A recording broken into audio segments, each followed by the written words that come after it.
जो मुसलमान का वोट लेती है खाली और मुसलमान के ख़िलाफ़ काम करती है, वैसे लोगों से होशियार रहने की ज़रूरत है। उसे सारे मुसलमान नाखुश है।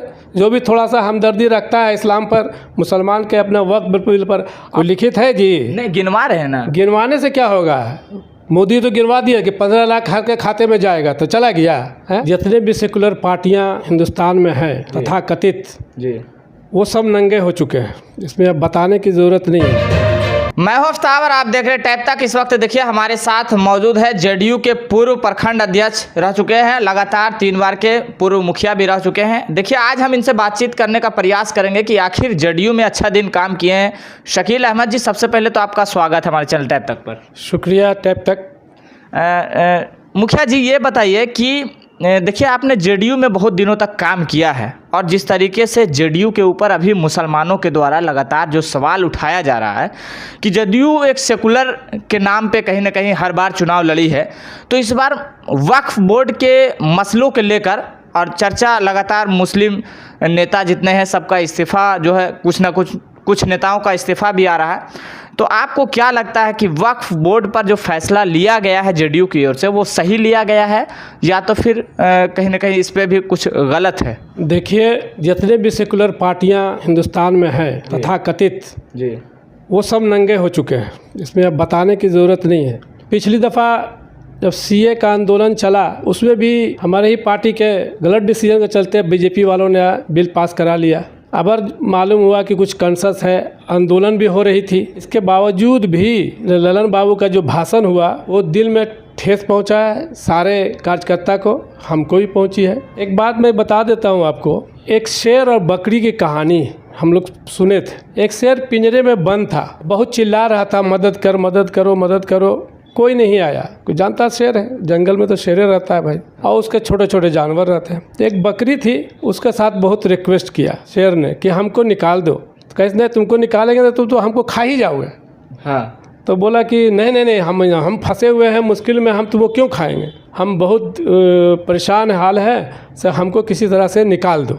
बकरी बेचारी सीधी थी, निकाल दिया। निकालने के बाद सीधे दबोच लिया उसको। कैसे हम तुमको खाएंगे? कैसे क्यों खाओगे, तुम तो वादा किए थे कि हम नहीं खाएंगे, हमको खाली पिंजरे से निकाल दो। कैसे नहीं, हमें बहुत भूख लगी है, तो हम अपना भूख मिटाने के लिए तुमको खाएंगे। तो ये सब बहस हो ही रही थी कि इतने में सब लोग और सब जो है, गिदड़ हो गया, बंदर हो गया और लोग जो जानवर थे पहुंच गए, सारा हाल माजरा सुनाया। तो एक बंदर बहुत होशियार जाति का, सब बहस हुआ तो बंदर बोला कि शेर साहब से आप कैसे पिंजरे में आ सकते हैं, आप शेर है, शेर पिंजरे में कैसे आवेगा? तो बोला कि नहीं, हम पिंजरे में थे। कहे नहीं, हम यकीन नहीं हमको कि तुम आप पिंजरे में रह सकते हैं।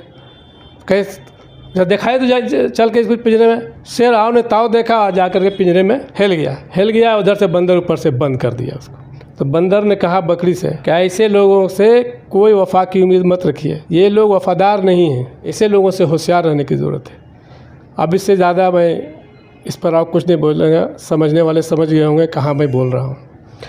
अब आइए वक्फ बिल की मिल्कियत पर। लगभग 9 लाख बोलते हैं लोग, 9 लाख एकड़ ज़मीन है, लगभग 400-500 करोड़ रुपया का आमदनी है, ऐसा कुछ आ रहा है सोशल मीडिया पर। लेकिन लगभग हज़ारों एकड़ ज़मीन या तो बिक गया है या इंक्रोचमेंट है, लोगों ने कब्जा कर रखा है, जिससे बड़े बड़े नेता, बड़े बड़े अफसर या और लोग हैं, कुछ बिजनेसमैन लोग भी कब्जा किए हुए हैं। सरकार का क्या मंशा है? कुछ लोगों का कहना है कि ये सारी संपत्ति बेचकर या सारी संपत्ति को, ये जो है ज़मीन अपने अंडर में लेने के बाद ये अपने मित्र अडानी अंबानी जो भी है उनको ये हवाले कर देंगे, दे देंगे, ऐसा भी शंका जताया जा रहा है। जेडीयू की तरफ से 5 मांगे जो है वो रखा गया। कल प्रेस कॉन्फ्रेंस में अल्पसंख्यक के जितने भी नेता थे वे बैठे और वो 5 मांग जो है अपनी ओर से रखे हैं और कहा जा रहा है कि उन 5 मांगों को, 5 डिमांड को रख लिया गया, मान लिया गया।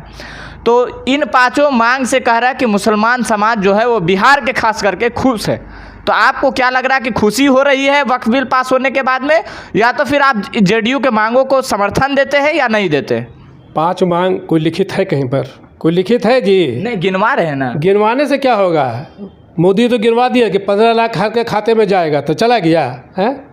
2 करोड़ नौकरी हर साल का वादा किया था मोदी जी ने, तो दे दिया। अरे भाषण अपना ऐप छुपाने के लिए, डैमेज कंट्रोल करने के लिए छोटभैया नेता को आगे कर दिया गया है। आप तो देख रहे थे, आप जो जिसके बारे में बोल रहे हैं, लेकिन उसका कमेंट्स पढ़े हैं? कमेंट्स में सब पब्लिक जनता जितना भी सब गाली बक रहा था, दलाल बोल रहा था सारे नेता को। कुछ छोड़ा है उसमें बोलने का है कहीं पर? नीतीश कितना दिन कीजिएगा? ठीक है, नीतीश कुमार अच्छा नेता थे, तो यहाँ पर तो आपके लिए अच्छा नहीं हुए, आपको तो नुकसान में पहुँचा दिया। सीएम भी नुकसान पहुँचाया, इसमें भी नुकसान पहुँचाया। तो बकरी और शेर की कहानी यही है, समझिए कि नहीं? समझिए। तो 9 लाख एकड़ ज़मीन है, संपत्ति है, करोड़ों रुपया की आमदनी भी है, लेकिन उसमें बड़े बड़े नेता लोग हावी हैं, बड़े बड़े नेता लोग कब्जा कर लिया। और सबसे दुखद बात है कि इस संस्था में जो भी काबिज हैं वो लगातार कई सालों से कब्जा किए हुए हैं। नहीं, तो इसमें सुधार करने की ज़रूरत थी, सुधार करने की ज़रूरत थी। जो लोग मतलब कि संगठन की ओर से ही सुधार किया जाता, वक्फ बोर्ड के जो कमेटी थे, या तो फिर बड़े बड़े उलेमा का आना चाहिए सामने, उनको सुधार करना चाहिए कहीं ना कहीं। सुनिए, यहाँ मंशा सरकार की है, सरकार की मंशा ही, नीयत ही गलत है। सरकार अगर चाहे थी तो वही सुधार करवा सकती थी। वक्त में जो भी ज़मीन है, जो जायदाद कब्जा किए हुए हैं, वो तो करवा सकती थी ना। तो नीयत दूसरा है, यहाँ सरकार के नीयत पर शक हम लोगों का है, समझ गए नहीं? अब रही पार्टी की स्टैंड की बात है, अब तो आने वाला समय बताएगा, पब्लिक ही बता देगी, हम क्या बताएंगे इसमें। हम तो पसमानदा मुसलमान खुश हैं, सवाल ही नहीं पैदा होता है। सबसे पहले पसमानदा मुसलमान ही रिजाइन दिया है। जितना भी रिजाइनेशन देख रहे हैं सब में पसमानदा मुसलमान ही दिया है। खलील अंसारी और कौन नवादा का चांद हसन अंसारी, ऐसे बहुत सारे नेता हैं जो इस पर इस्तीफ़ा दिए हैं। नाखुश है, सारे मुसलमान नाखुश है। जो भी थोड़ा सा हमदर्दी रखता है इस्लाम पर, मुसलमान के अपने वक्त बिल पर। अब बताइए, छोटी सी बात बता रहा हूँ मैं। मान लिया आज पहले जो होता था, किसी का बाल बच्चा नहीं है तो वो ज़मीन दे देता था, इसमें वक्त में डाल देता था। जब सरकार उसको कब्जा कर लेगी तो क्या उम्मीद लगता है वक्फ बोर्ड की ज़मीन बढ़ेगी कि घटेगी? अब तो कोई देगा नहीं, डोनेट नहीं करेगा उसमें। क्यों करेगा भाई? तो सरकार अपने ले लिया है, करेगा? बिल्कुल नहीं करेगा। इसलिए वक्फ बिल के आने से मुसलमान को नुकसान ही नुकसान है हमारे समझ से। और ऐसे छोट भैया बड़ा बड़ा नेता अपना बंडी चमकाने के लिए, कुर्ता पैजामा चमकाने के लिए कुछ भी बोल दे रहे हैं। कहाँ पर 5 पॉइंट दिया, कभी बताया नहीं गया। क्यों नहीं बताया? पब्लिक को लिया अंदर, इसमें फेथ में लेना चाहिए था ना कि पब्लिक के लिए हम ये कर रहे हैं, इस पर हो रहा है। सीए वाला में क्या किया? आपने वोट दिया पक्ष में सरकार का। सीए मुसलमानों के खिलाफ नहीं था, फिर भी दिया आपने पक्ष में। उस वक्त तो एक बार चलो गलती हुई, माफ़ किया, फिर बार बार ऐसी कर रहे हैं आप। तो आपको मोटा मोटी कोई भी सेकुलर पार्टी हो, चाहे वो रामविलास पासवान की पार्टी हो, चाहे नायडू की पार्टी हो, चाहे जदयू हो, या इस तरह का जो भी पार्टी हो, जो मुसलमान का वोट लेती है खाली और मुसलमान के खिलाफ काम करती है, वैसे लोगों से होशियार रहने की ज़रूरत है। नीतीश कुमार को डैमेज हो सकता है बिहार में इस चुनाव में? बिल्कुल डैमेज होगा। नीतीश कुमार बहुत डैमेज होंगे, क्योंकि जितना भी वोट जीतते हैं वो 5-10 हज़ार से वोट जीता है। हालांकि मुस्लिम वोट कहीं कहीं पर बहुत थोक में मिलता है। किशनगंज एरिया में इस समय बहुत मिलता है वोट। और वैसे भी जदयू जहाँ पर खड़ा है वहाँ पर मुसलमान का वोट 25% 30% ले ही लेता है जदयू, समझ गए? 100% किसी दूसरे को नहीं मिलता है, कम से कम मिलेगा 30%। तो 30% तो फैसला है 25% 20% में हर जगह। इसलिए नुकसान तो होना है। वक्फ बोर्ड के जो भी मेंबर थे या अध्यक्ष थे, चेयरमैन थे, जो भी थे, उनसे भी गलती हुई है। समाज के लिए अच्छा काम नहीं किया। अगर अच्छा काम किया होता, ज़मीन प्रॉपर्टी बहुत थी, आज इंजीनियरिंग कॉलेज, मेडिकल कॉलेज और यूनिवर्सिटीज़ इस तरह का कायम करना चाहिए था। अगर ये सब कायम होता तो आज ये चीज़ देखना नहीं पड़ता, आज ये नौबत नहीं आती। अगर लड़के पढ़े लिखे रहते, सूझबूझ वाले रहते और उससे समाज को फ़ायदा होता है, तो क्या लगता है कि सब लोग कॉन्शियस नहीं होता है? वो लड़का मेडिकल कॉलेज आज जाता है बाहर पढ़ने के लिए, इंजीनियरिंग कॉलेज नहीं यहाँ है पढ़ने के लिए बाहर जाता है। आज माइनॉरिटी का रहता ना जी, अल्पसंख्यक का रहता, वक्फे बोर्ड का रहता तो, लेकिन उसके ऊपर ध्यान दिया नहीं गया। सिर्फ कुंभा परवरी हुआ। जितना जगह जाइए, पकरी बरावा नवादा ज़िला में भी बहुत सारी ज़मीन वक्फ बोर्ड में है।